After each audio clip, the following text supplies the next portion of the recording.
네, 리플 XRP 과연 어떤 흐름을 만들어낼 것인가 기대감이 커지고 있는 상황입니다. 시세 자체는 여전히 아쉽죠. 0.52달러 이 돌파 테스트를 진행을 하고 있습니다. 특히나 지금까지 비트코인과 이더리움, 솔라나 이런 메이저들이 펼쳐냈던 어떤 성취와 비교했을 때 리플의 어떤 반등폭은 좀 미미한 수준으로 해석이 될 수 있다 보니까 투자자들로 하여금 상당히 아쉬움을 남기는 부분입니다. 2023년 4분기 이후에 비트코인이 150% 수준, 이더리움이 120% 수준, 솔라나가 670% 수준의 반등세를 확인해 준 반면 리플은 20% 수준의 반등에 그쳤습니다. 물론 중간에 한 50% 수준까지 반등세가 나와주긴 했지만 지금 조정을 거치면서 결과적으로는 그렇다라는 겁니다.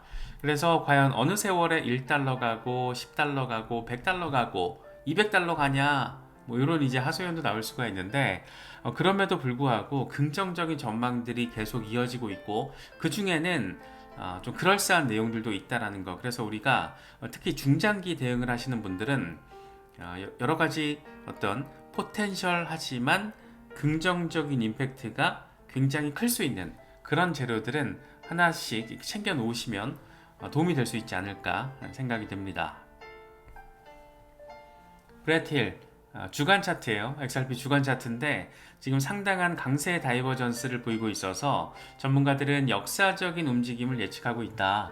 XRP 반등이 나오면 흥미로운 상승세 시작일 수 있다. 이렇게 이야기를 하고 있습니다. 주간 차트에서 과연 이 정도 반등폭이 나오면 진짜 이번 사이클 내내 나와준다라면 이제 100달러, 200달러가 가능하다라는 건데 이게 사실 간단치는 않죠. 간단치는 않고 역사적인 움직임이라는 게 일단 전고 돌파 3.4달러를 돌파해내는 상황, 그리고 무엇보다 XRP는 1달러를 돌파해낸 그 시점에 어마어마한 매도 물량이 나올 겁니다. 하도 또 오랜 시간 XRP 투자에 힘겨운 그런 느낌을 가지신 분들도 많이 계시기 때문에 XRP는 모르긴 몰라도 1달러 그리고 2달러 구간을 돌파하는 시점에 글로벌하게 어마어마한 매도 압력이 가해질 가능성이 높다라고 개인적으로 바라보고 있습니다. 그럴 때 어느 정도 익절을 하는 것도 방법이고 어떻게 대응을 하느냐에 대한 선택을 해야 되는데 그런 시간을 그런 매도 압력을 다시 한번 견뎌낼 사람들 얼마나 될까 굉장히 소수일 것 같아요. 그래서 그리고 나서 아마도 의미 있는 우리가 흔히 말하는 전고 돌파 이런 식의 개념들이 나와주지 않을까. 얼핏 그런 그림 정도는 이런 차트 바라보고 있으면 떠올리게 되기도 하는 것 같습니다. 블랙스완 캐피탈의 창업자 반델 알자라가 어마어마한 또 얘기를 합니다. 만약 10조 달러의 1%가 XRP 레저를 통해서 1000억 XRP로 흘러들어가게 된다면 XRP는 한 개에 100달러가 될 것이다. 이런 얘기를 해요. 조건은 전체 파이가 10조 달러고 XRP는 1000억 개로 고정이 된다라는 거. 그러니까 지금 락업된 물량까지 다 포함한 거죠. 그래서 따라서 10조를 1000억 XRP로 나누면 XRP는 개당 100달러라는 그런 숫자가 가능하다라는 겁니다. 이렇게 단순화시켜서 뭔가 얘기를 하니까 되게 그럴싸한 것 같고 10조 달러 이거 뭔데? 이런 생각을 할 수가 있잖아요. 여기서 나오고 있는 지금 10조 달러는 글로벌 파생 상품 시장 전체 이 1000조 달러 이상의 시장에 있어서 1%를 얘기하는 겁니다. 다시 말해서 글로벌 파생 상품 시장의 1%가 XRP 레저를 통해서 거래된다라면 XRP가 100달러가 가능하다라는 어마어마한 얘기를 하고 있습니다. 파생 상품 시장 전체 파이의 1%, XRP 레저가 담당하는 시대, 언젠가는 올 수는 있겠죠. 언젠가. 근데 그 시대가 그렇게 막 1, 2년 안에는 오진 않을 거거든요. 그래서 되게 상당히 큰 그림에 대해서 이 반델 알자라가 이야기를 하고 있습니다.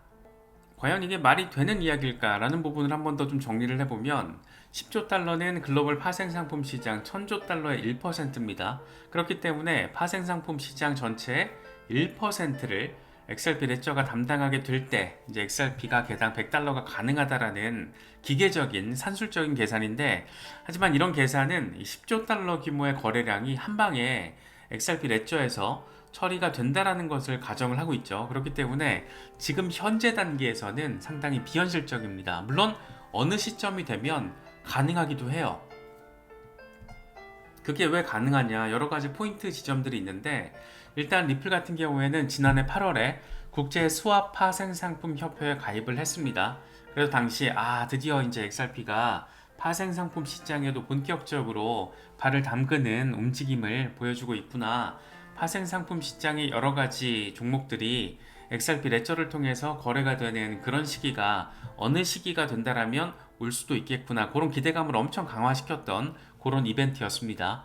그런데 이게 재밌는 게 뭐냐면 ISDA의 회원사들을 보면 뭐 JP모건, 블랙록, 골드만삭스, BNY 멜론 이런 곳들이 지금 포진해 있습니다. 그래서 79개국 1000개 회원이 기업이 가입되어 있는데, 재밌는 건 뭐냐면 블랙록을 필두로 JP모건, 골드만삭스, BNY 멜론 모두 실물자산 토큰화 이슈에 굉장히 관심이 많고, 블랙록 같은 경우에는 아예 판을 다 깠잖아요.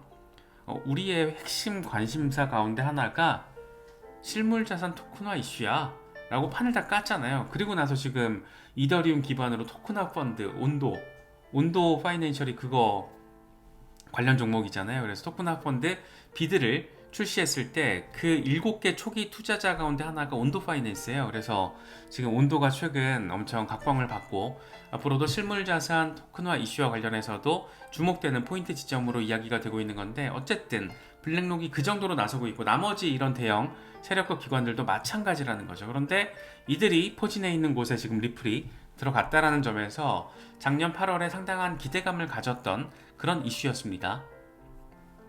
그런데 아시는 분들 아시지만 이제 이 실물자산 토큰화 이슈와 관련해서 리플이 주력 포인트로 지금 삼고 있는 부분이기도 합니다. 그래서 자산 토큰화 시대가 이제 본격적으로 열렸을 때 리플이 가지고 있는 토큰화 경쟁력, 여기에 더해서 파생상품 다양화 가능성, 이런 것들이 시너지를 낸다라면 앞서 우리가 이야기했던 전체 글로벌 파생상품 시장의 1%까지는 아니더라도 일단은 어느 시점이 되면 0.1% 정도는 먹을 수도 있지 않을까, 그런 기대감을 이제 XRP 투자자 입장에서는 가져볼 수 있다는 거죠. 그래서 상당히 재밌는 포인트이긴 한데 시간이 조금 더 걸릴 수 있다.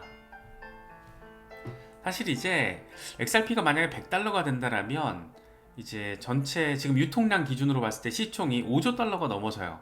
유통량 기준으로만 봤을 때 1000억 개가 아니라 이 절반을 기준으로 봤을 때 5조 달러가 넘거든요. 근데 지금 비트코인 시총이 1조 3천억 달러, 마이크로소프트, 애플, 엔비디아 얘네들이 3조 달러 안팎, 이게 어마어마한 상황이에요. 사실 XRP가 $100가 된다라는 게. 그래서 일단 1달러 찍고 5달러 거쳐서 10달러까지만 가자, 이런 소박한 마음을 갖는 것도 사실은 그렇게 소박하지 않을 수 있다, 어마어마한 상황이 될 수 있다 라는 점도 함께 느낄 수 있는 것 같습니다. 그래서 최근에 자봉막스가 얘기했던 게 그럴싸하긴 한데, 기술적으로는 그럴싸하긴 한데, 기술적으로는 과거에 이랬던 것처럼 이번에도 이래 준다라면 기술적으로는 36,000% 반등해서 $200대까지 나아갈 수 있다, 이렇게 바라볼 수 있긴 한데 좀 전폭적이라는 거죠. 그래서 $200가 된다? 그럼 시총이 10조 달러가 넘는데, 이러면 이거 어떻게 되는 거야? 마이크로소프트, 애플, 엔비디아 다 합친 것보다 커진다고? 이건 너무 조금 약간 뻥카 아니야? 이런 느낌도 있는 거죠. 그래서 조금 어렵다. $100, $200를 지금 단계에서 현실적인 목표 구간으로 바라보기엔 조금 어렵다. 하지만 그럼에도 불구하고 이게 아예 불가능한 것일까? 그렇지 않을 수도 있다는 거죠. 시간이 조금 필요할 수는 있겠지만, 첫 번째 조건, 글로벌 파생상품 시장의 1% 수준을 차지했을 때 그 가능성에 대해서 우리가 생각을 해볼 수가 있는 거고, 두 번째 조건, 실물자산 토큰화 이슈 가운데 부동산 등 이 규모가 큰 분야에서 XRP 레저가 시장을 리드하거나 주요 포인트를 차지하게 될 경우, 이럴 경우에는 또 간단치가 않죠.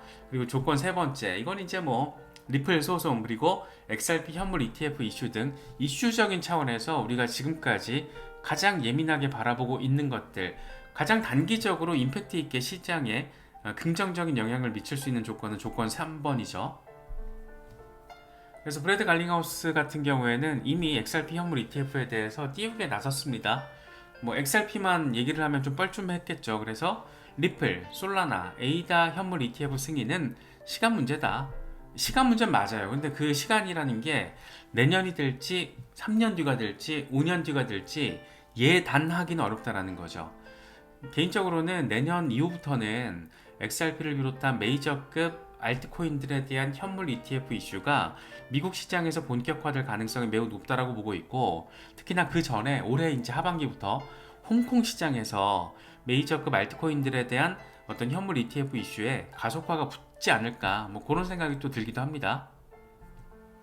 특히나 홍콩 같은 경우에는 오히려 뭐 다른 솔라나를 비롯한 다른 것들보다 리플에 대한 어떤 현물 ETF 이슈가 조금 더 부각될 가능성도 존재하고, 무엇보다 홍콩 통화청과 CBDC 파트너십을 맺었고, 여기서 중요한 거는 이 토큰화 이슈, 토큰화된 부동산 이슈와 관련해서 CBDC 결합 테스트를 진행했다는 겁니다.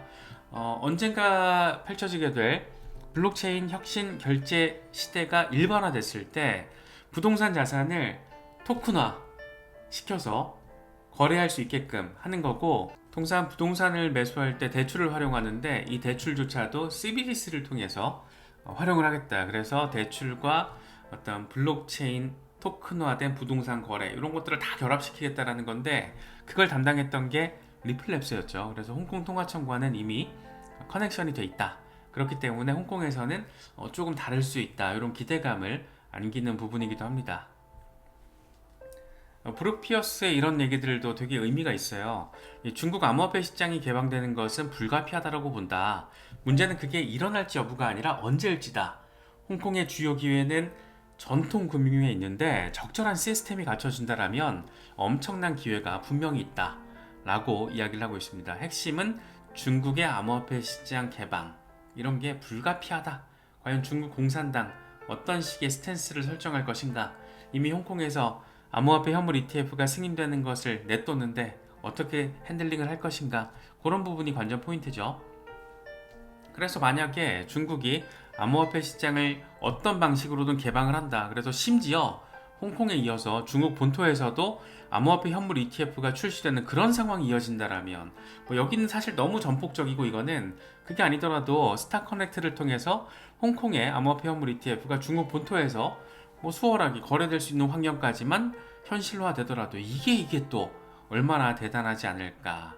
그렇게 중국은 또 뭐 자기들이 하고 싶은 게 통화 화폐 패권과 관련해서 주도권을 갖고 싶은 건데, 적어도 디지털 자산과 관련해서는 주도권을 가지고 리드할 수 있는 그런 위치를 확보할 수 있지 않을까. 최소한 아시아 태평양 지역에서 뭐 이런 짱구는 충분히 가능하니까요. 그래서 아직 여러 가지 기대 포인트들이 지금 자리하고 있습니다. 그래서 세 가지 조건이 사실 다 간단치가 않죠. 우리 마음대로 될 수 있는 조건은 여기서 하나도 없습니다.